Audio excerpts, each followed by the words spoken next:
जय जगन्नाथ सांग मैंने वेलकम करुचे एक फ्रेश वीडियो को। तो चलतु आज आम प्रश्न उत्तर आलोचना करवा गणितर माप विषय रे। तो डेरी न करके प्रथम प्रश्न चलते आलोचना करवा। प्रथम प्रश्न रही 1 मीटर केते सेंटीमीटर कहले देखिए सांग मैंने 1 मीटर समान केते centimetre. Option A 100 centimetre, option B 50 centimetre, option C 500 centimetre. तो केते तार राइट आंसर टी होची ऑप्शन ए 100 सेंटीमीटर। तो 1 मीटर समान 100 सेंटीमीटर बुझीला। चलतु परवर्ती प्रश्न आलोचना करबा।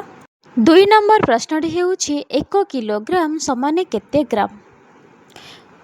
1 किलोग्राम समान केते ग्राम। तो केते gram option A 1000 gram, option B 10,000 gram, option C 500 gram.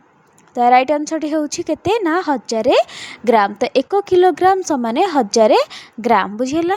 3 number प्रश्न होची 1 लिटर समान केते मिलीलीटर। 3 नंबर प्रश्न होची 1 लिटर समान केते मिलीलीटर।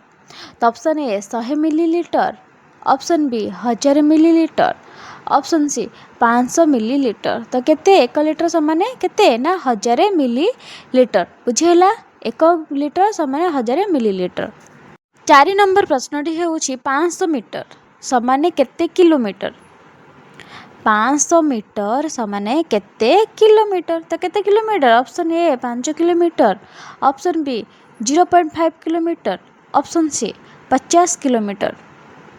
तो केते राइट आंसर टी राइट आंसर टी हम 0.5 किलोमीटर। तो 500 मीटर समान 0.5 केते किलोमीटर बुझीला। 5 नंबर प्रश्न होची 2000 ग्राम समान केते किलोग्राम। 2000 ग्राम ठीक अच्छे समान केते किलोग्राम।